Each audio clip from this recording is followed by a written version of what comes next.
I mean, it's the same thing every time.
Score 31-10.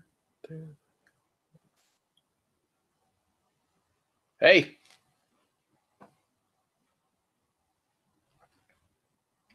Can you hear me? You hear me now? Yep, I hear you. Okay, sorry, I had mine on mute. That's all right. Whew, all right, well, I did a bunch of research on the Buffalo Bills and all that stuff. And still hear me?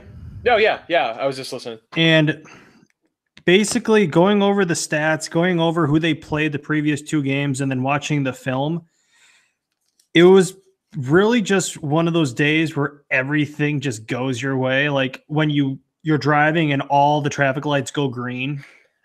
It was one of those kind of games because, a lot of it was luck, perfect timing on things. So, yeah. And then throw in like the Vikings coming off of an overtime game, and yeah. So it's going to be interesting, especially this game with LeSean McCoy coming back. Yeah. Interesting because ribs are always tough, and he's to his credit though. McCoy has always done pretty well playing through injuries. He has, and even though he's played like crap the first two games, the Packer defense is probably the medicine he needs. Yeah. Yeah, that's a good way to describe it. Yeah. Oh, yeah. And then you hear about Quentin Dial, right? The dial tone? Yeah, I heard. Yeah, that's how desperate they are. I only saw a workout.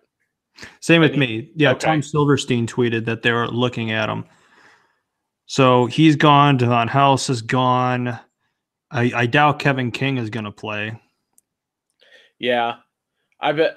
I'm waiting to see when Josh Jones actually finally plays. That guy must be dumb as a rock because from what I've heard, the guy is so incredibly gifted and talented. Yeah.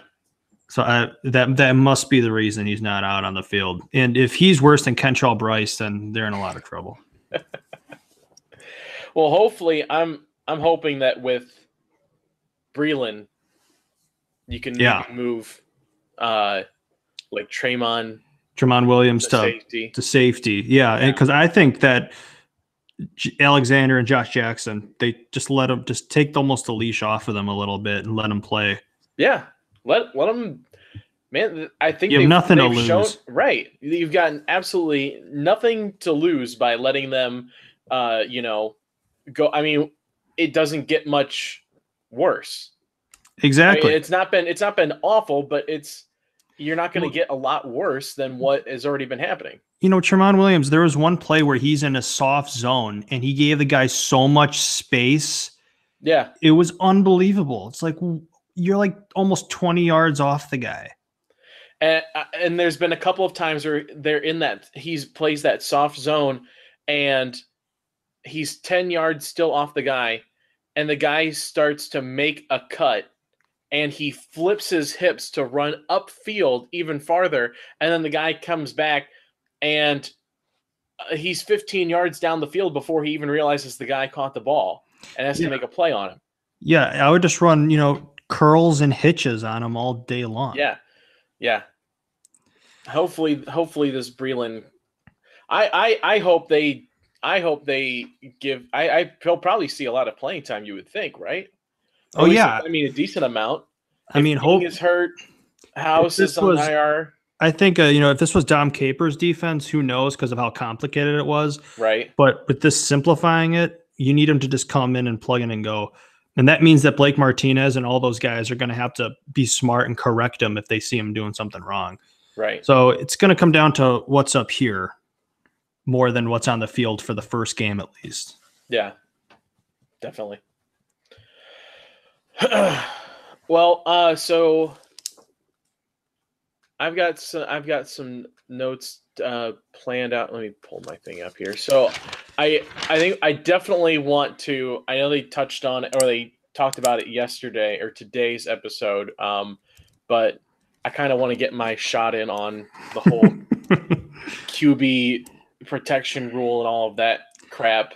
Let me and I'm not going to say this on the air, but before the game started on Sunday, there was the commercial for the Vikings against the Rams this Thursday. Mm-hmm. And I thought, fuck yeah, that's going to be an awesome game. But now it's like, I don't even want to watch it as much as I wanted to. Like when Tampa Bay was playing Steelers, 4 roughing the passer penalties. I'm like, I don't even know if I want to watch the Vikings Rams. They're probably the league's just going to make it boring or something. I don't know. Well, I mean, think about it this way too. You want to talk about player safety, and the Vikings coming off an overtime game in week number 2, get their ass kicked in week number 3, and then have to do another a quick turnaround and play on a Thursday night against, probably one of the best teams in the league. Like if I was the Vikings, I would be pissed off. Oh yeah. You'd have no time to game plan whatsoever. On Monday, you review film of the previous game. Tuesday, you just come up with a slight game plan. Wednesday, you have to fly there and you do a walkthrough and then you play. Right. And hope that just like you're just trying to do everything in your power to be as healthy as possible. Like anything and at all. I was thinking, do you think that they underestimated the Bills and were focusing too much on the Rams? I think that probably has something to do with it. I think it probably has something to do with that. And then also starting Josh Allen like they did. Yeah. Guy with no film on him, just kind rookie of quarterback. Just a ton of like you kind of said, the perfect storm of everything came together for it just to be a ass kicking. Oh yeah, it's tough to game plan for a raw player, you know. Exactly. Yeah. So what would you want to start out on? Start out with the roughing the passer stuff, get that out of the way. Figure we do that, not spend a ton of time on it, just say our bits and also I want to talk about Tre'Davious White. Okay. Because he was the guy taken 27th overall who I wanted the Packers to get, and he was dropping. I thought Packers were going to get him, and the Bills took him, and we got Kevin King. Sorry, White's better than Kevin King. and he completely dominated Stephon Diggs. Mm-hmm. So he's going to be on Devontae Adams, which means Cobb's going to have a huge turnaround game. Same with Allison. Allison's actually been playing fairly well. He has. I think he's almost the number 2. Yeah, he's making a statement to be the go-to number 2 wide receiver. Yeah. Yeah. I want to hit on Aaron Jones. I've got something to kind of go with that I don't know if it classifies as hot takey, but just an interesting thing that kind of came to me today about the running back grouping. Yeah. I think too, if we look, I don't want to look too much ahead to the Bills game, just because I know that, like the rest of the week, they'll be hitting on a lot of it too. But I think Okay. one big thing is the defensive line for the Bills against the terrible offensive line for the Packers. Okay. I have a bunch of stuff on like the Bills rankings where they are in the league on defense, Mm-hmm. and the Packers too. So I'll probably list all those off because the Packers aren't in the top 10 in any category on offense or defense. Literally not one. The highest they're rated in the league is their 12th in a defensive red zone percentage where they're giving up 50%. So that's their best right now. It has been rough. Yep. That Sunday was rough. Yeah, it's like the Bills and the Packers are the exact opposite. Everything that could go bad happened to the Packers. Everything that could go good went to the Bills. Yeah. Although I'll say it makes up a little bit for it to just watch the Vikings get trounced at home. Always does. Yep. No matter what the circumstances are, I'll always take that. Mm-hmm. So yeah, I think if we look ahead to the game, I think I personally think we focus on the Packers offense against that Bills defense because I think that was I think overall that was kind of what stood out to me in that game against the Vikings was the way the defense limited that offense. I have no problem. Any rookie quarterback, basically can come out in their first game and throw a couple of, fluke touchdown passes. Just the way the NFL is, any offense can come out and drop 27. Oh yeah, it's like Marcus Mariota. He had a perfect passer rating in his first game. So I would love, if I'm going to talk about the Bills, I'd rather talk about their defense than their offense because basically they don't have any playmakers. Can you name some of their best receivers? No, because exactly. Because every time I think about it, I think Sammy Watkins, and then I remember he hasn't been on the team for like 2 years. Exactly. So I'd rather talk about Kelvin Benjamin's on the team now, but he's been silent too. He didn't do much except when he's calling out Cam Newton. Yeah. All right. Well, let's go ahead and jump into this here. Alrighty. I'll start my stopwatch. We've been getting better about the time, which is good. We're hitting it. All right. Welcome, everybody, to another edition of the Pack a Day podcast. Thank you so much for joining us again today. My name is Dan Kotnick. Alongside me, my partner, as always, Chris Schimmel. We are dissecting the aftermath of this past Sunday's game against the Washington Redskins, hopefully moving on from that and burying the tape, sending it back to hell from whence it came. Taking a look ahead a little bit today to this Sunday, which I don't know if it was the same for you, Chris, but once it got to a certain point this past Sunday, I was pretty much just at the point, forget this happened. I'm already looking ahead to this upcoming Sunday against Buffalo. Oh, yeah, absolutely. You have to take these games and put them behind you right away because you can't focus on the past because you have a long season to go. So you need to bury the football. It's dead. The game's done. Move on to Buffalo. It's like what Bill Belichick said. We're on to Cincinnati. Exactly. We're on to Buffalo / home to Green Bay. We're on to the next one. Jay-Z style. But before we get into that, I know that the guys yesterday did a fantastic job of touching on a lot of the points about the frustration with the roughing the passer quarterback protection rules. Hit on a lot of points that I had as well that I shared. I think they did a great job. If you didn't listen to the episode yesterday, make sure you go back and listen to it because I think they did a fantastic job laying it all out.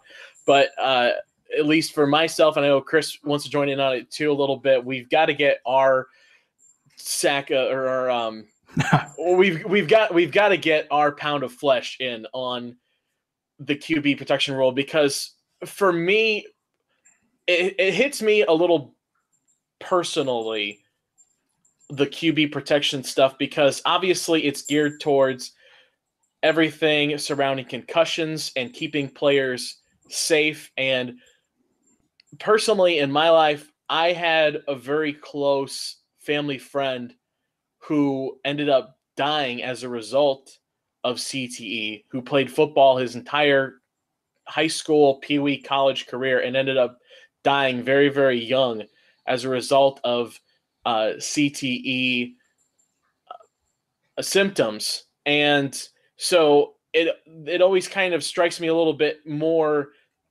personally when I see stuff like this. And it's been a little bit harder to watch football in recent years just because of everything that kind of surrounds all of that. And for me, rules like this are kind of a slap in the face to people who are affected by CTE. And it's the NFL players, their families, their kids, their friends, the fans. You're not out here to protect those players. You don't really care that it's going to cause injuries. It's not about keeping the player safe. It's about protecting assets in the business decisions that go into your football team. Because just quarterbacks are the money makers. Exactly. Richard Sherman said they mentioned William Hayes for the Dolphins who tore his ACL trying to avoid the QB hit.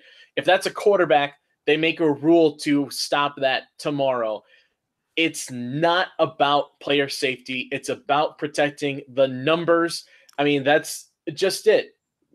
Aaron Rodgers, your quarterback, has the most guaranteed money of any quarterback in the history of the NFL. And then Kirk Cousins' contract fully guaranteed. Jimmy Garoppolo was a short period of time the highest paid quarterback in the league. They keep leapfrogging one another. And it's crazy to think because all these safety rules, they're in there for a reason. However, a lot of like Jimmy Garoppolo, his injury, there's no rule that you can possibly make that could have prevented it. It was a non-contact injury. He completely destroyed his knee. And I was listening to a buddy of mine and he said, you saw Cam Newton, he slid and he still got walloped in the head. Jimmy Garoppolo tears his ACL running. He was thinking, what if the NFL comes up with a crazy rule that quarterbacks can no longer run past the line of scrimmage? He said, can't run past the line of scrimmage, so they can't get hit. Throw the ball away. You can't throw the ball past the line of scrimmage. Now you can't run it. What if they come up with a rule like that? Because today's day and age, nothing would really surprise me. I mean, I'm all for exploring. If you want to explore different ways to make the game safer, I am here for that. I am here for ways to make the game legitimately safer. Obviously, it's a very dangerous game, and you're not going to take all of the risk out of it, but I'm here for making it safer. But things like the Clay Matthews hit aren't what you are trying to regulate out of this game. That's a very football play. Oh yeah, you're going 100 miles an hour. You cannot stop and then calculate, okay, how am I going to tackle him? Because then the quarterback's going to be gone. It's almost like if you're a pass rusher, you might as well just try to grab the ball or at least grab the guy quarterback's hand or just bear hug him and not let him go. Or I forget who said it yesterday. At this point, why not just blast him? You're gonna get either way. You're gonna get fined anyway. Just blast him. And it's just like what Mike Daniels let him go. He just because he doesn't want to get a fine. And by the way, Clay Matthews wasn't even fined for the hit. Well, that's because deep down they know that it's not. Yeah, they're giving him a little sympathy, right? I mean, it's a way to bail out GMs that make poor business decisions, investing that much money in one position. Yeah, if you don't want to risk your quarterback getting hurt, don't invest that much money in him. And they're afraid because they're afraid, the quarterback, because another sucker GM is going to end up paying them. Right. And no one wants to get left behind. No one wants to get left behind. Yep. It's a tough situation for GMs. And it's just tough on fans. Well, it's tough for fans too. Oh yeah. How tough fans are the real money makers. Yeah. All about ratings, man. Yep. So all right. Let's get off of our soapbox. We got our 2 cents in. I feel a lot better serenity now. We're moving on to Buffalo. And just for the record, I am not for what my friend said of not allowing the quarterback to run past the line of scrimmage. I thought that was ridiculous, but in this day and age, I wouldn't be surprised if the NFL comes up with another rule. Yeah, nothing surprises me in today's NFL anymore. So we're focusing this week, like you said, kind of on the offensive side for the Packers, especially as it relates to the upcoming game against the Buffalo Bills.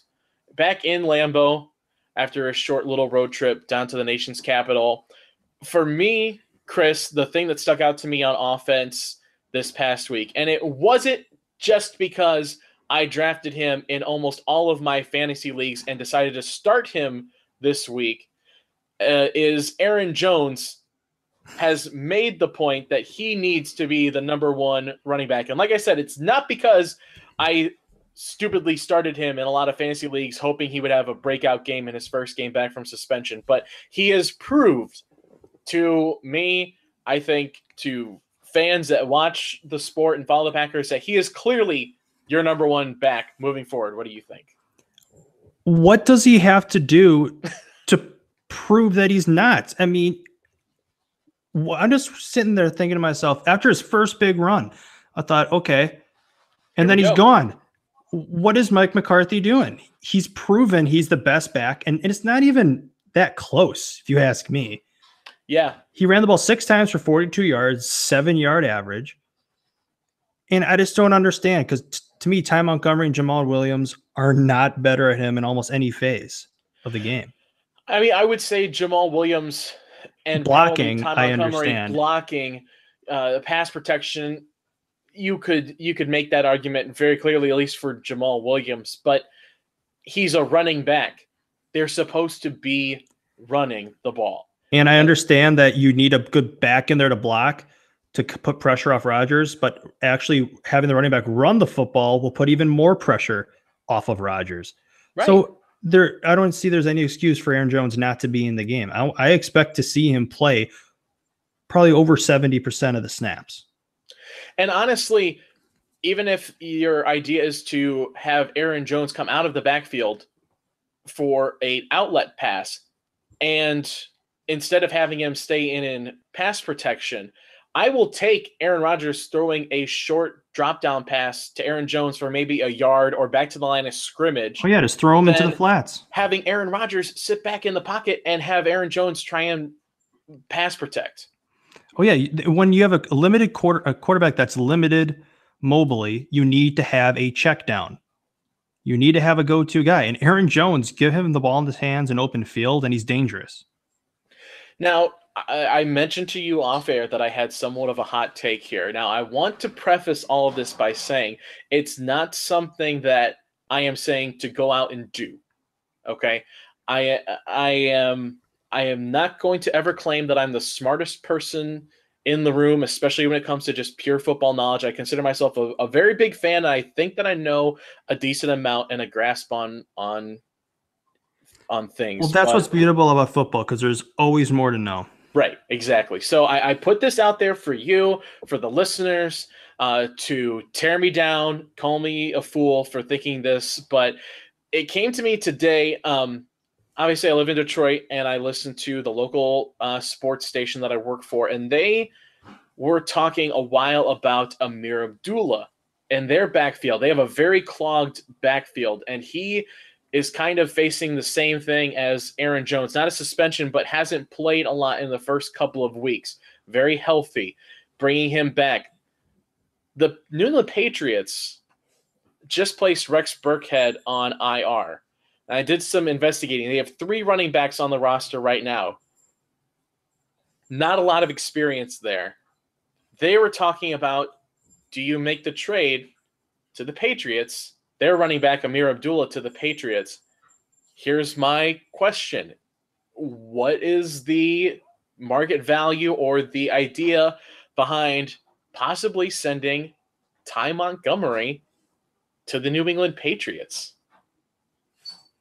I mean, he actually has in his career has almost the same amount of rushing yards as all of the Patriot running backs on the roster now combined in their whole careers. All three of their careers equal Ty Montgomery's career. If Ty Montgomery goes to the Patriots, I wouldn't be surprised if they turned him into a star. Oh, to be no, completely that's the honest with you. Yes. That's the thing. What they do with James White, I think the Packers should do with Ty Montgomery, or at least now with Aaron Jones. Put him in the flats. No linebacker can guard him. And to just have a field day with him. That's what I think what would happen. Now, if you get let's say, at the liberal estimates, you get maybe a third rounder for him, but more conservative, fourth, fifth, maybe a sixth.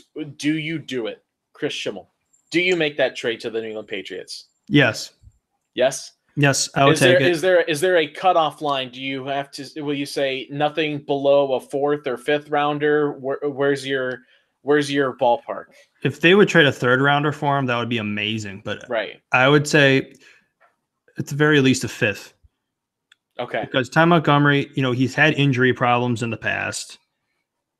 And I would just see that, investing in the draft, you can probably get somebody worth more.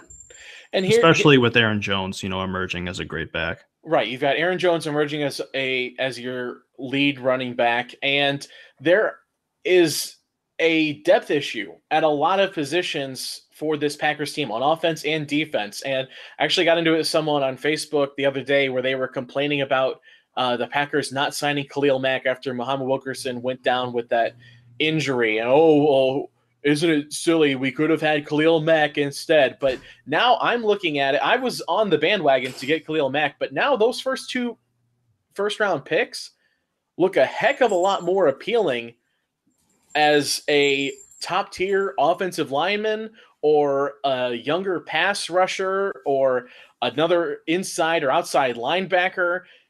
I see those draft picks as much more valuable right now than a Khalil Mack in the situation that they're in right now, because there is very clear depth issues. And if you can flip a Ty Montgomery for a third, fourth, fifth round pick, I don't see why you don't do it. Oh yeah, I agree. It's always great to invest in the draft. I know a lot of people in the Ted Thompson era got sick and tired of hearing about that. Yeah. But that's why I've been really paying a lot of attention to the New Orleans Saints, because with their when they traded their draft pick, I'm praying that they plummet so we get a better draft pick. That was I called my dad after I turned the Packers game off with 2 minutes left to go in the game, and he had already left the bar, and he was like, well, at least the good thing is the Saints are losing. And as he says that, the Saints tie the game up and send it to overtime and win.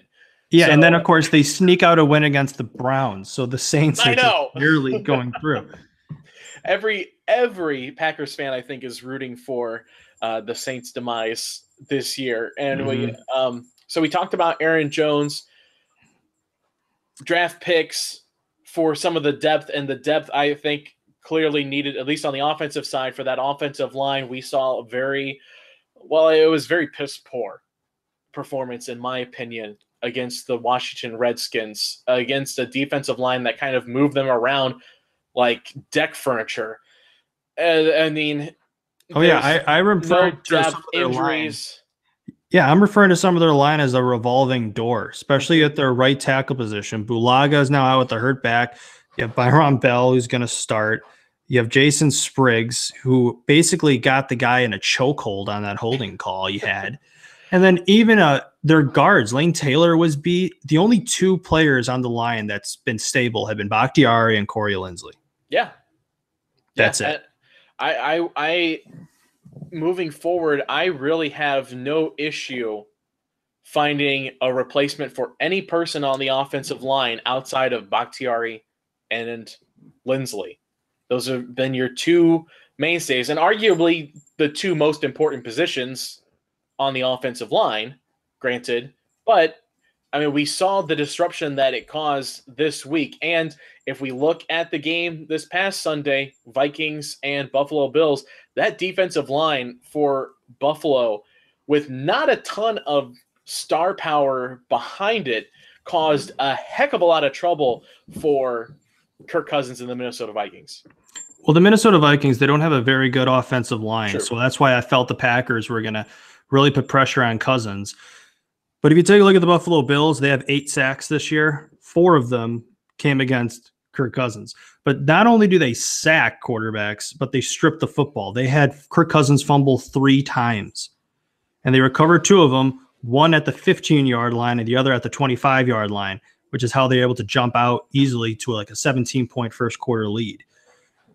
So it's their defensive front getting great pressure. And, of course, they have Tre'Davious White, a shutdown cornerback, who I was praying the Packers are going to draft 2 years ago. But then the Buffalo Bills got him 27 overall, and the Packers got Kevin King instead. And Tre'Davious White, who shut down Stephon Diggs, held him to 4 catches for 17 yards on 10 pass attempts toward him. He's going to be on Davante Adams. And Davante Adams, who had a couple of drops in the game against the Redskins and the Vikings, but he's going to have himself a hard time with Tre'Davious White, I think. So which means that Cobb and Allison are going to have to step up. I think Cobb, Allison, and then your tight end position as well, because Jimmy Graham doing a fairly decent job. He's kind of found a rhythm. They've been able to find a rhythm for him. And he's the only tight end who has. That's true. Yeah. Kendricks, for God's sake, he had that drop that my 5th grade cousin could catch. Mercedes Lewis, you never see him on the field. Well, that is the biggest, because especially because he's a great blocker. So you'd think, oh, well, if you have Jamal Williams and running backs pass protecting Rodgers, wouldn't you want Mercedes Lewis out there pass protecting? I mean, that's exactly what I've thought the last couple of games. Is every time they talk about Aaron Rodgers' lack of mobility due to the injury. Well, it's okay because we got Mercedes Lewis, and the whole talk was Mercedes Lewis is the best pass blocking or run blocking tight end in the NFL. And he's essentially a 6th offensive lineman that can catch the passes sometimes. And he's just not seen the field at all. And it baffles me, especially when a guy like Lance Kendricks is still seeing almost the same amount of reps as a Jimmy Graham almost. Yeah. And also there was who was the tight end for the Packers this preseason? Tonyan. Okay, just edit some of that part. But Tonyan, where is he at? The guy lit it up in the preseason. I know it was preseason, but I feel anybody could be performing better than Kendricks right now. I agree, and especially because there was that talk of they were running Tonyan out of the fullback position at times near the end of training camp, and could he be some kind of blocking package in there? I know he's played a little bit on special teams, but I mean, I am very not impressed with what I've seen with Lance Kendricks. I was surprised that he kind of stuck around when they got Jimmy Graham and Mercedes Lewis. Yeah, I actually had him being cut. I didn't have him. I would not be surprised. I didn't have him on the roster. I was shocked. And of course, the Packers offensively, they're not in the top 10 in any statistical category. They're in the top 15 and only 2 passing yards and scoring offense. Nothing else. So their offense has just been struggling, particularly in their red zone. They're 29th in the league at 33% in red zone. At this point last year, they were numero uno. And remember, it was Jimmy Graham coming in to be the 10 touchdowns in the red zone. So what's going on with that? And it's, to me, in the red zone, tight ends are your best friends. Right. Even more reason to play Mercedes Lewis. And I think if we've kind of hit on a lot of things with the offense, problems with the offense, and you can talk about depth issues, but overall, the issues with offense so far have been scheme. And it goes right to Joe Philbin. I think that there's been a lack of scheme for the opponent, scheme for the lack of depth issues, especially on the offensive line, and the health of Aaron Rodgers. I think that there has been a very lackluster performance from the offensive play calling.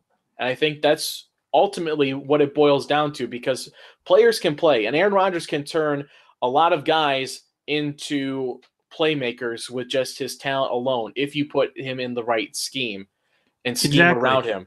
And that's why the first game of the year against the Bears, I feel like they rely so much on him breaking the play down, rolling to his right, biding time, and then holding onto the ball, praying that a bigger play opens itself up later in the down.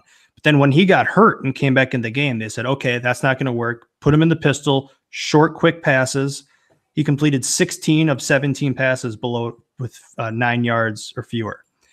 And he picked apart the Bears. And then same thing against the Vikings. Quick, short, good passes. And then Rodgers was saying that his knee was getting better. And I feel that they had too much confidence in it, that they went back to the old stuff. And it hasn't worked out. I think they need to play to their strengths. And right now, Rodgers moving around, biding his time, and creating something out of nothing. They can't rely on that right now. No, you really can't. And I think right now and moving forward, because with age and injury piling up, you can't rely on Aaron Rodgers to be Magic Man back there. And I know, anymore. and knowing him, his competitiveness and his confidence, he's going to always think he can. True. But sometimes when you're the coach, you're going to have to tell him, no, we're not going to let this happen. Exactly. So looking ahead again, Buffalo Bills in town this week in Lambeau. It's for me, I'm interested to see Micah Hyde come back into Lambeau because he was one of my all-time favorite Packers when he was playing with us. He's from my area, my neck of the woods in Northwest Ohio. I got to interview him a couple times working for the local radio station there. And I think it was an absolute travesty that they let him, a guy of his caliber and ability to play several different positions and know that offense walk. And he comes back in with this Buffalo Bills team and that defense against this Packers offense. So we'll see how that shapes up moving forward. Make sure as we go through the rest of this week, you're following us on Twitter and Facebook, the new Facebook page live as well. The Facebook page has all of our posts from the podcast itself, and then obviously we've got a great stable of contributors that are contributing all around the interwebs and other places, posting all of that. So make sure you're following us on Facebook and on Twitter. Also, of course, subscribe to us on iTunes, Spotify, Cheesehead TV. Follow us everywhere. Subscribe, rate the podcast. It's a huge help to us. Make sure as well that you're following Chris and I on Twitter at DK All the Way for myself, and for Chris at Chris Schimmel, KrisSchimmel. Very good.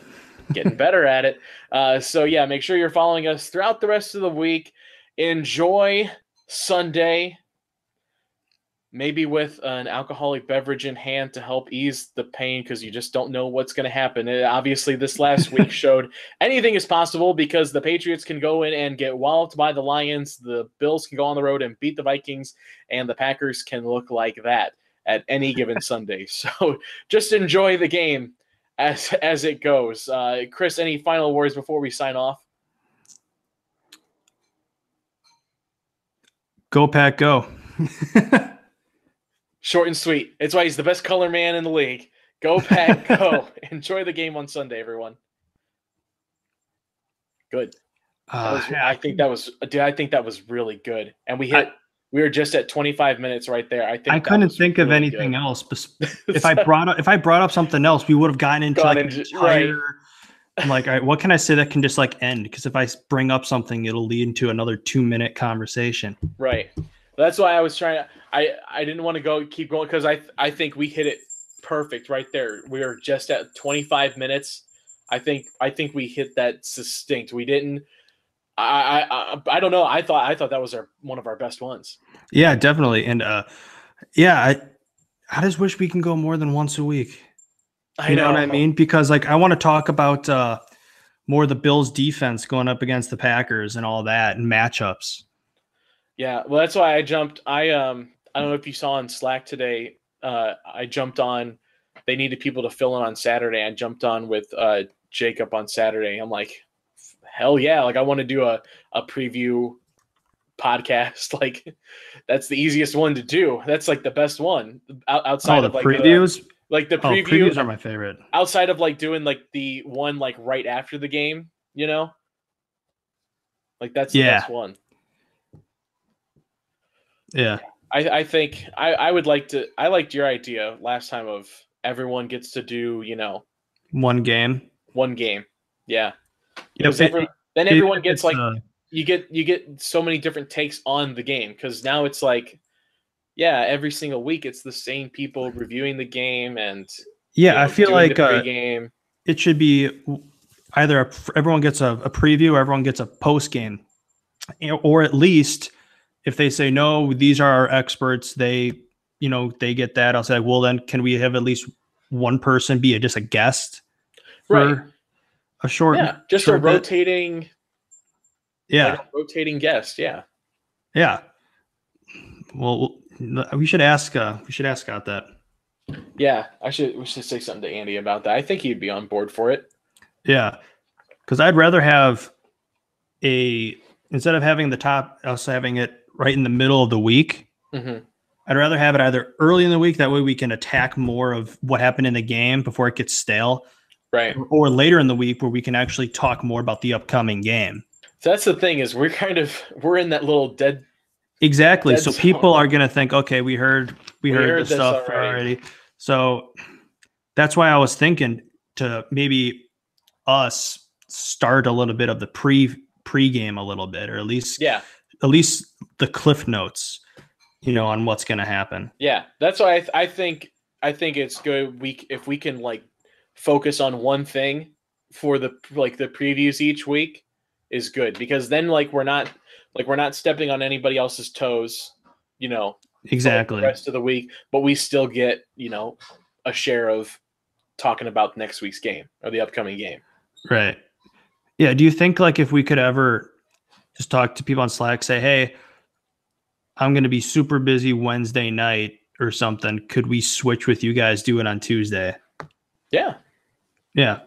Something like that. Yeah. Yeah. Cause I'd like to do that. And this Bills game, of course, anything can happen, but if you look at both these teams on paper, both these teams freaking suck. Yeah.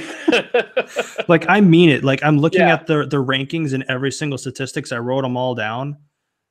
Dude, the Bills are 31st in red zone defense. They'd allowed 10 of 11 red zone touchdowns. The Ravens went 6 for 6 in the red zone, and the Vikings made it in the red zone only once, and they scored on it. So that's how they beat the Vikings. I mean, they prevented them from getting in the red zone by getting those turnovers early in the down. Last week just absolutely threw me into a tizzy for this coming week, because I was like, oh, good. We've got the Bills coming up. Nice, easy game to kind of recoup ourselves, get our heads straight back at home, and now it's like, oh, we look like shit. And now the shitty team looks like actually halfway decent. Now it's going to be some knockdown, drag out, ugly bar fight. And of course, the Packers have a cruel schedule coming up. Yeah. They play the Rams, the Patriots. And then isn't it Seahawks on Thursday? Seahawks, and they have to play the Vikings in Minnesota, which is why I thought the tie was more of a loss, because it was at Lambeau. Right. And the Seahawks look like crap. But then again, it's the NFL. Anything can happen. Right. And then especially on a Thursday, going across the country, that just sucks. Yeah. Yeah. All right. When's the next time? 2 weeks? Yep. I don't know if I looked at the schedule today. I don't think the schedule is set yet for October, but I'm right now just planning on every 2 weeks is what I've been planning on. Okay. Yeah. Yeah, I'm just wondering if we could possibly do every week or something like that. I don't know, what else can we do? If we did every other Wednesday, and even if they just threw us in, on one of those off weeks, just mix us in somewhere. What if we just do one that's not on the schedule and then just hand it in to Scott and say, listen to this. Do you want this on or no? Yeah, I think I would be up if we did kind of a special, you know, like an interview or something like that. Hell yeah, I'd definitely be up for that. Yeah, and I know he's gonna names out there. I know, and he's going to think, well, then everyone's going to want to do it. It's like, But well, why not? That's a good thing. You know what I mean? Right. Like, why not? That's good. Yeah. That's more is the better. Everyone should be trying to do that. Yeah. Well, then let me know later this week or next week if you just want to just do a random one. Yeah, I'm up for it. We'll brainstorm some topics. Yeah, for sure. Yeah. Sounds good. Cool. All right. Talk to you later. Take it easy, man. See ya.